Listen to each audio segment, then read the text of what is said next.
nous allons créer cette infrastructure avec Terraform. On va déployer un cluster Kubernetes avec EKS sur AWS. Dans AWS, pour déployer un cluster EKS, il va falloir créer un certain nombre de composants.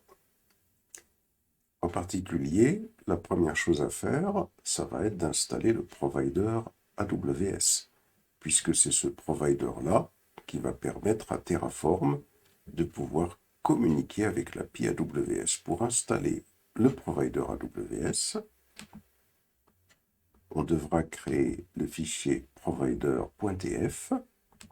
Dans ce fichier, il y aura d'abord une ressource AWS. Cette ressource AWS permettra de définir la région dans laquelle le provider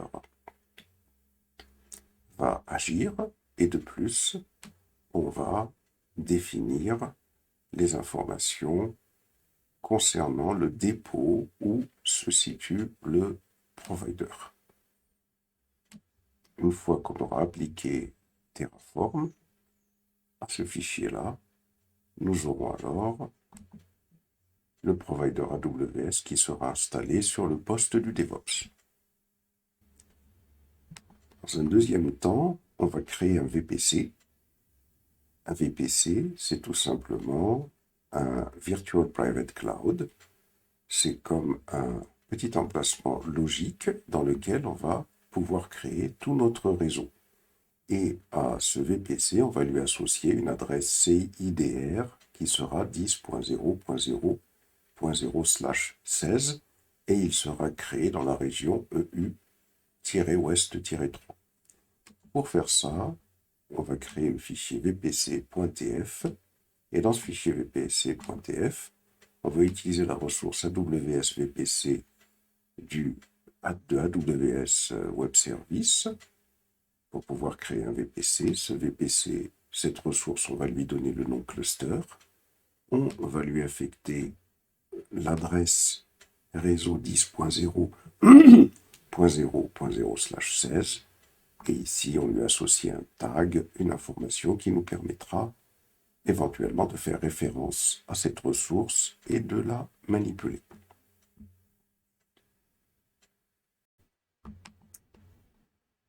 Ensuite, dans un troisième temps, on va créer les réseaux. On a deux réseaux privés qui ont pour adresse 10.0.0.0/19 et 10.0.0.32/0/19 et deux réseaux publics qui auront pour adresse 10.0.64.0/19 et 10.0.96.0/19. Alors pour faire ça, on va créer le fichier subnet.tf. Pour pouvoir définir un réseau, on utilise la ressource de AWS Web Service qui est AWS-subnet. Voici le nom qu'on donne à la ressource. Par exemple, on aura une ressource qui s'appellera private EU-West-3A pour le premier réseau privé et une ressource qui s'appellera private EU-West-3B pour le deuxième réseau privé. C'est-à-dire que cette première ressource-là et cette deuxième ressource-là permettront de créer les deux réseaux privés qu'on voit ici en bleu. Dans cette ressource qui permet de créer le réseau privé, qu'est-ce qu'on précise? On précise le nom du VPC auquel appartient le sous-réseau. Si je reviens sur cette image, le VPC, c'est celui-là, on l'a créé tout à l'heure. Or, tout à l'heure, quand nous l'avions créé dans le fichier vpc.tf. Dans le fichier vpc.tf, comment on peut identifier notre ressource? Il suffit de prendre aws.vpc et le nom qui est ici cluster. Si je récupère ça et que je retourne sur subnet.tf, je vais me placer au-dessus juste pour qu'on comprenne bien. Ici, la ressource du VPC que j'ai créé tout à l'heure. On peut l'identifier avec aws.vpc.cluster, c'est ce qu'on voit ici. Et quand j'écris .id, ça permet d'obtenir l'id du cluster. Donc ça veut dire que ce premier sous-réseau privé est associé au cluster qu'on a créé tout à l'heure. Le bloc CIDR que je vais affecter au premier réseau, l'adresse CIDR, ce sera celle-ci, comme c'est indiqué sur l'image qui est ici. Ensuite, la zone de disponibilité dans laquelle on va créer ce sous-réseau. Comme on est dans la région EU-Ouest-3, c'est-à-dire à Paris, et qu'il y a 3 zones de disponibilité, la 3A, la 3B et la 3C, eh bien, je vais créer ce sous-réseau dans la zone EU-Ouest-3A. Une zone de disponibilité, c'est tout simplement une zone dans laquelle se trouvent physiquement les serveurs qui permettent de mettre en place le cloud. Il vaut mieux pour EKS que l'on utilise au moins 2 zones de disponibilité. Au moins, s'il y en a une qui tombe en panne, l'autre va pouvoir prendre le relais. Voici comment on crée le premier sous-réseau. On lui affecte comme ressource l'id du VPC dans lequel on va le créer, l'adresse IP sous la forme CIDR qu'on va lui affecter, et la zone de disponibilité dans laquelle on va le créer. Ici, on va définir 2 tags. On va définir un tag kubernetes.io/role/internel ELB égale 1 et kubernetes.io/cluster/cluster égale shared. Ça, c'est 2 tags qui seront nécessaires à une ressource de type load balancer qui en aura besoin. Le load balancer aura besoin de ces tags-là lorsqu'il recherchera les réseaux vers lesquels il devra dispatcher des requêtes. Donc c'est pour ça qu'on les prépare maintenant. On reviendra sur cette notion de load balancer. Donc voici mon premier réseau qui a été créé. Le deuxième réseau privé va être créé suivant la même syntaxe. C'est-à-dire qu'à l'issue de ces 2 premières syntaxes, j'aurai ce premier réseau qui sera créé, ce deuxième réseau qui sera créé. Ensuite, pour créer les 2 réseaux publics, ça va être le même principe, c'est-à-dire que je vais fournir les mêmes informations. La seule différence, ce sera tout simplement qu'à ce niveau-là, j'indique que ce réseau public aura une adresse IP publique, tout simplement. Et j'indique la même chose pour le deuxième sous-réseau public. Et voilà, donc là, j'aurai créé tous mes sous-réseaux. Ensuite, je vais créer la gateway et le NAT. Le composant NAT qui est ici, c'est ce qui va permettre à toutes les instances qui seront dans les réseaux privés de pouvoir aller sur Internet en utilisant ce qu'on appelle la translation d'adresse. La gateway, c'est tout simplement le composant qui permettra aux adresses IP aux instances de pouvoir aller sur Internet. Donc les réseaux publics, tout ce qui sera dans les réseaux publics pourront y accéder directement. Tout ce qui sera dans les réseaux privés passera d'abord par le NAT pour pouvoir y accéder. Alors pour pouvoir créer la gateway, je vais créer le fichier igw.tf. Je vais définir une ressource qui sera donc de type AWS Internet Gateway. Elle aura pour nom IGW. Elle sera dans le cluster qu'on a créé tout à l'heure, dans le fichier vpc.tf. Pour créer le NAT, je vais utiliser une ressource de type AWS-EIP. Je vais donner le nom NAT à cette ressource. Et puis, je vais associer au composant NAT, je vais lui associer la gateway. Donc, un peu plus bas, ici, je vais créer une ressource de type AWS NAT Gateway que je vais appeler NAT. Je vais lui donner une première propriété qui sera la propriété allocation ID. Et donc, je vais affecter à cette propriété la le NAT que j'ai créé plus haut, qui était awsip.nat.id. Je vais également définir le subnet dans lequel la NAT a été créée. Le subnet dans lequel la NAT a été créée, c'est le réseau aws_subnet.public-ei-os-3.id, c'est-à-dire qu'il s'agit de ce réseau-là. Et puis, je vais indiquer que ce composant NAT dépend de la gateway, donc de ce qu'on avait créé dans le fichier igw.tf, à savoir aws_internet_gateway.igw. Et voilà, donc j'aurai créé la gateway et le composant NAT. Ensuite, si on regarde ce schéma, il va falloir créer des tables de routage. Une table de routage que je vais associer à ce réseau privé-là, une autre table, on les voit ici, que je vais associer à ce deuxième réseau privé, et deux autres tables de routage que je vais associer à chacun de ces réseaux publics. À quoi servent ces tables de routage? Par exemple ici, le réseau privé qui est ici, à chaque fois qu'une instance de ce réseau privé tentera de communiquer avec une adresse qui se situera en dehors de ce réseau privé, le paquet de données sera envoyé vers une route par défaut, c'est comme ça que je mentionne la route par défaut, dont la cible sera le NAT. Le NAT, il est ici. Donc quand je veux communiquer en dehors de ce réseau-là, hop, on va avoir le paquet de données qui sera envoyé vers cette route par défaut qui va passer par le NAT. Donc ce sera le même type de table de routage pour les deux réseaux privés. Ici, pour les réseaux publics, on aura une route par défaut qui spécifiera que la route par défaut pour ces réseaux publics passe par la gateway, c'est-à-dire le paquet sera envoyé sur la gateway.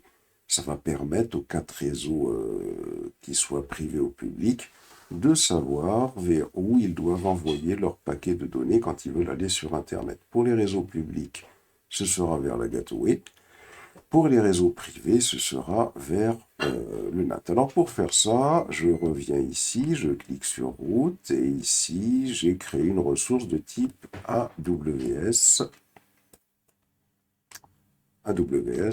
route underscore table. Donc, que je vais appeler private, ce sera la table de routage qu'on a vue tout à l'heure pour les réseaux privés. Et je vais définir la route. Donc, voici la route par défaut, 0.0.0.0/0, et j'enverrai ça vers le NAT, c'est ce qu'on a vu tout à l'heure dans le schéma. Ensuite, ça va être le même principe pour les réseaux publics. Voici la route par défaut. Et voici, j'enverrai les paquets de données vers la gateway. Ensuite, une fois que ces deux tables de routage auront été créées, il faut que je les affecte au réseau. Donc, je vais utiliser une ressource de type AWS Route Table Association, que je vais appeler private EU-west-3. Donc, ça va me permettre d'associer la table de routage qui est ici, qui est private, celle-ci. Donc cette table de routage de type private, je vais l'associer au premier réseau privé. Donc c'est ce que je fais ici. Donc je définis l'idée du réseau, qui est aws_subnet.private-eu-west-3a.id, c'est-à-dire qu'il s'agit de ce réseau-là, celui-là. Ensuite, je lui associe la table de routage que j'ai créée plus haut, donc la table aws_route_table.private.id. Elle est ici, la table de routage que j'ai créée, aws_route_table.private.id, donc l'idée de cette table. Je vais l'associer à la première table de routage et je vais procéder de la même manière pour associer les autres tables au réseau public ou privé. Et voilà, donc à l'issue de l'exécution de ce fichier via Terraform, j'aurai les tables de routage qui seront associées au réseau privé. Ensuite, nous devons créer le cluster EKS. Pour ça, on va définir d'abord un rôle. Ce rôle aura pour objectif de pouvoir attribuer au service EKS de Amazon Web Services, il va lui attribuer des autorisations pour que ce service EKS puisse réaliser des opérations sur ces réseaux privés et sur ce VPC. En particulier, créer le cluster EKS. Pour faire ça, on va dans rôle-EKS, et donc c'est ce qui est expliqué ici. Les clusters Kubernetes gérés par Amazon EKS effectuent des appels vers d'autres services AWS en votre nom pour gérer les ressources que vous utilisez avec le service. Avant de pouvoir créer des clusters Amazon EKS, vous devez créer un rôle IAM avec les politiques suivantes. Donc ici, par exemple, on va créer un premier rôle qu'on va appeler cluster. Pour faire ça, on va utiliser la ressource AWS IAM rôle. Et ce rôle que l'on va créer, il va avoir pour objectif d'affecter des permissions au service EKS.AmazonAWS.com, puisque ce service, son objectif, c'est de créer des clusters EKS dans des VPC sur AWS. On va donc créer une autorisation que l'on va attacher au rôle. Donc pour ça, on va utiliser la ressource AWS IAM Role Policy Attachment. On va lui donner un nom. La permission qu'on va attacher au rôle, c'est celle-ci, c'est Amazon EKS Cluster Policy, qui va permettre de créer qui va permettre de donner au service EKS.Amazon AWS l'autorisation de créer des clusters EKS dans les réseaux privés que nous on va définir. Et plus bas, une fois qu'on a défini déjà ces deux ressources, qui sont plus hauts, que ce soit la ressource AWS IAM Role Policy Attachment ou la ressource AWS IAM Role, une fois qu'on a défini ces deux ressources, alors, plus bas ici, on va définir une ressource qui s'appelle AWS EKS Cluster, auquel on va donner le nom cluster. On va donc définir un cluster qui aura pour nom cluster. On va affecter cette nouvelle ressource, on va lui affecter le rôle qu'on a défini plus haut, donc AWS IAM role.cluster.rn, c'est-à-dire que ce rôle va attribuer à ce cluster par l'intermédiaire du service EKS qu'on avait tout à l'heure la possibilité de créer un cluster EKS dans les réseaux privés qui sont ici, et on indique bien que cette ressource-là a l'autorisation qu'on a définie plus haut de créer des clusters dans ces sous-réseaux privés. Ensuite, une fois que le cluster a été créé, l'objectif c'est de créer des instances EC2 qui seront des workers dans ce cluster EKS. L'objectif, puisque un cluster Kubernetes possède des masters et possède des workers. Donc, on va définir les workers avec EKS, c'est que les workers qu'on définisse tout.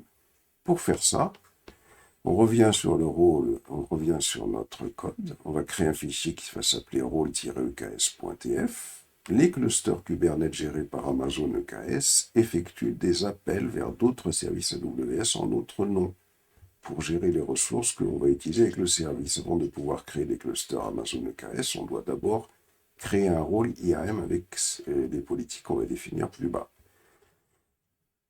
Alors ça, c'était le rôle de tout à l'heure. Donc c'est plutôt le fichier node.tf, c'est celui-là qui va me permettre de créer des instances EC2 qui vont supporter les workers. Nous allons créer les nœuds, c'est-à-dire les instances EC2 associées au cluster. On va donc utiliser le service ec2.amazonaws.com, puisque c'est ce service-là qui permet de créer des instances. Et nous devons donc autoriser ce service à créer des workers EKS, créer un réseau. Première des choses, on va créer un réseau qui permettra d'installer des workers EKS sur des instances. Il faut qu'il y ait cette autorisation-là. EC2 et qui permettra de lire le registre Docker ECS pour déployer des conteneurs basés sur les images de ce registre. Ce rôle a pour nom AWS IAM role.notes. Pour être clair, l'objectif, c'est de pouvoir créer ces instances-là dans le cluster EKS que l'on a défini auparavant. Et pour faire ça, on va utiliser un service qui est EC2 Amazon .aws, puisque c'est ce service-là qui permet de créer des instances. Mais ce service-là, il devra avoir l'autorisation de créer des instances dans les workers, il devra avoir l'autorisation d'installer un réseau qui va permettre aux pods de communiquer via les nodes d'un cluster Kubernetes et l'autorisation également d'accéder au registre Docker qui existe dans AWS, qui est le service ECR. Alors pour ça, donc, on va dans le fichier node.tf, on va d'abord définir un rôle, donc un peu comme on l'avait fait tout à l'heure, et ce rôle, c'est tout simplement le rôle ec2.amazon. Ce rôle va donner des autorisations au service ec2.amazonaws.com, puisque c'est celui-là qu'on va utiliser pour créer des instances dans les workers. Et donc, les autorisations qu'on va donner, elles sont ici. Ces autorisations-là vont consister dans un premier temps à d'abord pouvoir affecter des autorisations pour créer le réseau, des autorisations pour créer le conteneur, des autorisations pour... Alors, des autorisations pour... Alors, on va reprendre. Hein, des autorisations pour pouvoir, avec les instances que l'on va créer, des instances EC2, des autorisations pour pouvoir les définir comme workers, hein, avec le service EKS. Ensuite, ces instances, on pourra également y installer un réseau qui va permettre aux différents pods de communiquer entre eux, même s'ils sont sur des workers différents. Et puis, la possibilité également de récupérer des images Docker qui seront sur le conteneur registry qui existe au niveau de AWS. Une fois qu'on aura fait cela, on va pouvoir créer tout simplement l'ensemble de nœuds du cluster EKS hein, basé sur des instances. Pour cela, on va utiliser cette ressource. On va indiquer quel est le nom du cluster dans lequel on va créer les workers. C'est celui qu'on avait défini tout à l'heure dans le fichier rôle EKS. On donne un nom au notre groupe. On va indiquer qu'on va utiliser le rôle qu'on a défini plus haut, c'est-à-dire ici, puisque c'est ce rôle-là auquel on a attribué des autorisations. On indique les deux sous-réseaux dans lesquels on va créer les instances. C'est bien ce qui se passe ici. C'est dans les deux sous-réseaux privés que les instances vont être créées. On définit ici une propriété qui indique que dans un premier temps, on va créer une instance de type T2.large. Donc, c'est une machine qui va faire jusqu'à 8 gigas parce qu'on aura besoin d'installer un load balancer. Qu'au début, il n'y aura qu'un seul nœud. La taille maximum pour aller jusqu'à 5 instances si vraiment on a un cluster qui est très sollicité. Et puis, la taille minimum sera de 0. Et on indique ici que la ressource que l'on souhaite créer dans le KS qui va être basé sur des instances EC2 dépendra des autorisations qu'on a définies plus haut, hein, puisqu'on a défini 3 autorisations plus haut. Voilà. Et là, une fois qu'on a fait ça, ben là, on vient de créer complètement le cluster EKS. Il ne nous reste plus qu'à... Bien, maintenant qu'on a fait ça, on va faire un Terraform init. pour initialiser le répertoire Terraform. Ça, généralement, c'est une instruction qui va permettre d'installer les providers. On fait un Terraform plan. Ça permet d'exécuter ce qui va se passer avec Terraform. Ça nous permet de voir un petit peu ce que Terraform va faire sans qu'on exécute réellement. Dernière instruction pour lancer l'application sur AWS, Terraform Apply. Et je fais un yes. Et à partir de là, on attend que la création du cluster Kubernetes se termine. Une fois que le cluster a été installé, on va pouvoir exporter le contexte avec la commande AWS EKS -région EI-West-3 update-kubeconfig -name cluster. Donc cette instruction va permettre d'exporter le contexte et si je fais kubectl get svc, j'ai bien accès normalement au cluster. Alors, si je fais kubectl get pods, de pods du tout. Get namespace.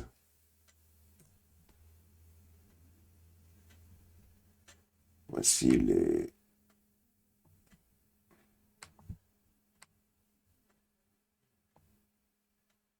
namespaces que je possède. Et voilà, donc on a fini d'installer Kubernetes avec EKS sur AWS. Donc maintenant, on va mettre en place un load balancer. Donc si je fais ls, il y a le fichier iam_policy.json qui figure sur le site de formation à distance et qui va contenir toutes les règles à mettre en place pour qu'on soit autorisé à installer le load balancer, que l'on va downloader dans le dossier ALB. La première instruction, ça va être une instruction qui va permettre d'appliquer les règles définies dans ce fichier. Et ça va être la suivante, AWS, un espace IAM, create-policy, -policy name. On va donner un nom à la policy, l'appeler AWS Load Balancer Controller IAM Policy 1 par exemple. Et on va indiquer que le fichier qui contient les règles, c'est le fichier suivant, c'est celui-là, iam_policy.json. On récupère cette instruction et on la colle. Voilà, donc la règle a été créée. Et voici son identifiant, il est là, c'est celui-là. On récupère cet identifiant, on fait bouton droit, et sur l'instruction qui suit, en dessous, alors, un petit peu plus bas, donc, ou plutôt avant de faire le copier-coller de cette instruction, on a d'abord cette deuxième instruction, EKSCTL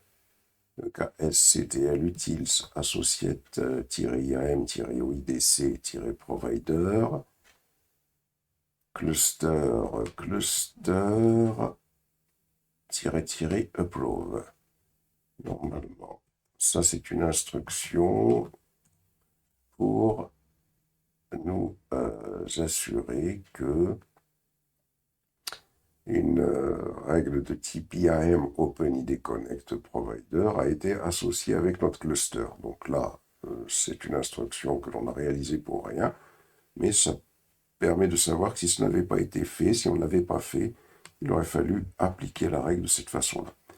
Ensuite, on va, comme je le disais tout à l'heure, aller récupérer cet identifiant qui est ici, plus haut ARN, donc on ne se trompe pas, et on va remplacer dans l'instruction qui suit, jusqu'à là, de ARN, jusqu'à, on avance, jusqu'à policy, ici. Juste après ARN, hein. On colle, et on va tout simplement appliquer cette règle, c'est-à-dire on va créer un compte de service. Donc là, qu'est-ce qu'il nous dit? Il nous dit service account that exists in Kubernetes will be excluded, use override exist, service compte clear. On peut aller voir un petit peu ce qui se passe sur AWS. Si on va sur notre compte AWS,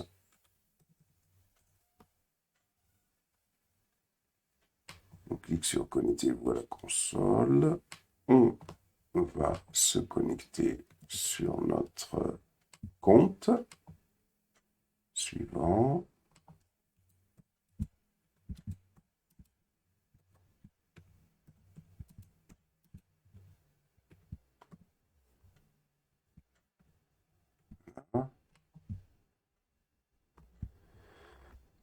Et ici, si je viens ici et que je tape Cloud Formation, je clique sur Cloud Formation, on voit que normalement, ça doit s'être bien passé. Je sélectionne cette règle. Ici, je clique dessus.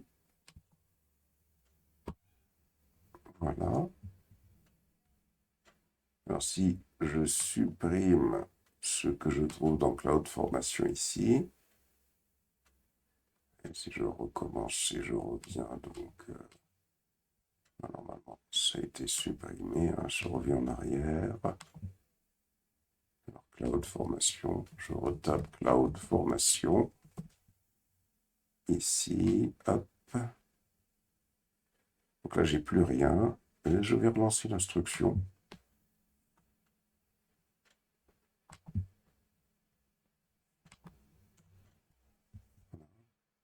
Voilà. Ça permet, au cas où il y a eu un problème, parce que ici, pour moi, ça ne s'est pas très bien passé. Normalement, on doit avoir le compte de service qui doit être créé. Il n'a pas voulu me le créer. Donc, il suffit juste d'aller sur Cloud Formation, comme je l'ai fait ici. Voilà. Sur Cloud Formation, quand on va sur Cloud Formation, ce niveau-là, création et gestion des ressources à l'aide de modèles, c'est ce qu'on a fait d'ailleurs. Eh bien, on regarde ce qu'on a. Donc là, bon, c'est create complete, mais au cas où on voit que l'instruction s'est mal passée, il suffit de cliquer dessus, de supprimer, on relance l'instruction. Voilà, donc normalement, create service compte, il doit y avoir cette instruction-là cette indication-là qui doit être mentionnée. Ensuite, on va créer un service compte. Juste après, c'est bien ça, que je ne me trompe pas. C'est ce que je viens de faire juste au-dessus. Et donc, ensuite, voilà, donc je vais faire cette instruction qui suit pour créer le load balancer. Je clique dessus. Là, je clique. Alors, par contre, je crois que ça n'a pas été... les instructions n'ont pas été prises entièrement. Je recommence.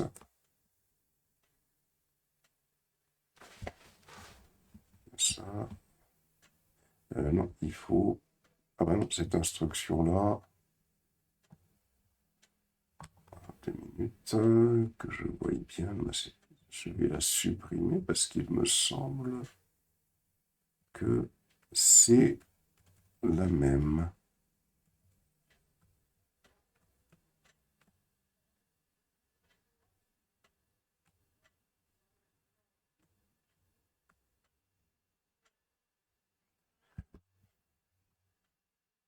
Ça doit être la même.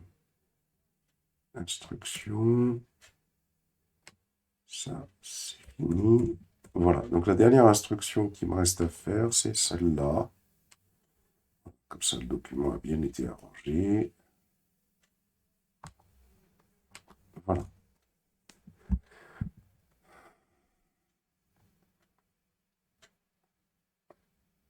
Voilà.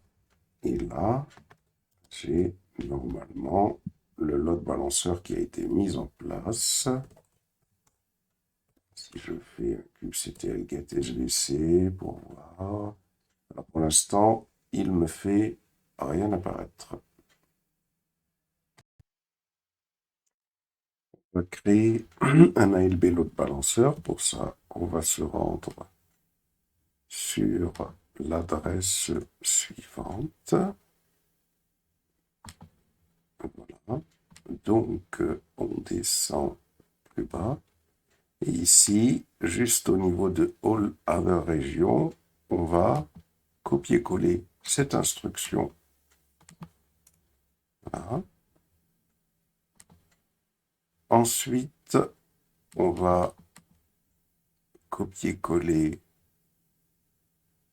celle-ci, c'est-à-dire celle-là va permettre de créer une policy qui aura pour nom AW Load Balancer Controller IAM Policy, qui sera basée sur le document qui a été récupéré plus haut. Voilà. Ensuite, on va descendre pour récupérer cette instruction. Et on va la copier-coller dans un fichier. On va d'abord changer le nom du cluster. On va lui donner le nom du cluster que nous avons créé. Et ensuite, on va devoir retourner sur notre invite de commande pour récupérer l'ARN de la policy qu'on a créée. Et donc, ça va nous permettre, dans cette instruction, de remplacer cet ARN-là.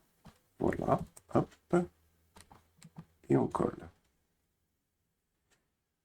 Alors, il me dit service account that exists in Kubernetes will be excluded. Use mon override service. Voilà. Il me dit d'utiliser plutôt si pour vous ça a fonctionné. Moi, s'il n'y a pas nos tasks pour vous, c'est que ça a dû fonctionner. Sinon, il faut que j'utilise moins override.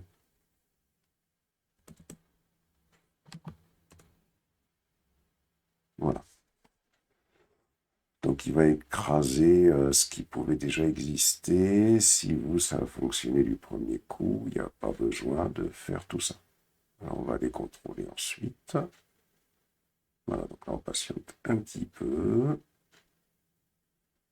Le temps que ça se mette en place.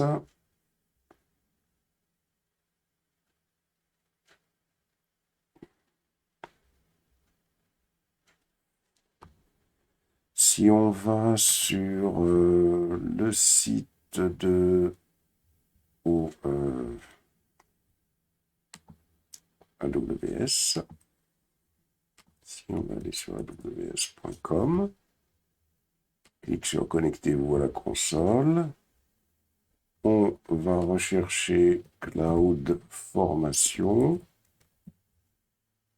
on clique sur Cloud Formation, et là, on a bien EKS Cluster Add-on, Create Complete, donc ça semble être bien. On descend pour voir si on a encore une instruction à réaliser.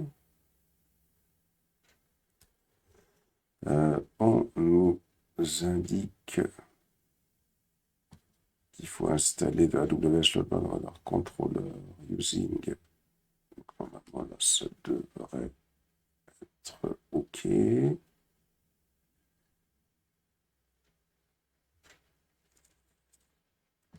Alors, on peut aller sur cette instruction. On va vérifier est-ce que le contrôleur a été Qu'est-ce qui s'est passé exactement pour l'instant? On va voir. Ok. Donc, il n'y a rien du tout. Et donc, on va retourner à l'endroit où on en était. Donc là, on a créé le compte de service. Ok. Alors maintenant, on va ajouter le EKS Carte Repository. On y va avec Helm. Alors, il faut que Helm soit installé sur votre machine. Et ça, on l'avait déjà fait. Voilà. On met à jour.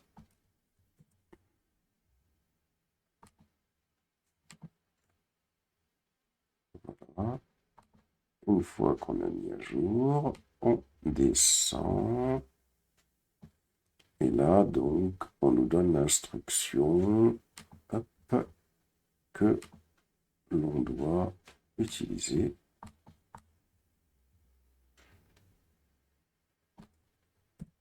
Colle.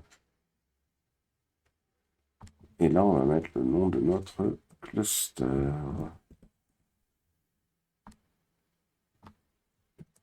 Voilà.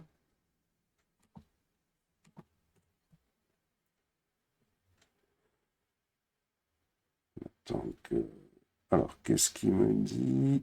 Il me dit, installation on the manifest container resource already exist. Unable to continue with install in the same namespace exist and cannot be imported into the country is valid. Donc, ingress class qui existe déjà pour moi, je vais la supprimer. Un kubectl delete ingress class ALB. Si vous avez le même message que le mien, on va faire ça, mais sinon, si c'est passé, c'est parfait. Voilà, donc là, on me dit que c'est OK. Et si je descends, OK, the deployed cart doesn't receive security update automatically. You need to manually upgrade to a newer cart. Upgrading, change, install. Donc là, customer source. OK, bon, on va descendre ici pour vérifier que le déploiement s'est bien effectué. Valide. Voilà, donc effectivement, le AWS Load Balancer Controller a bien été déployé.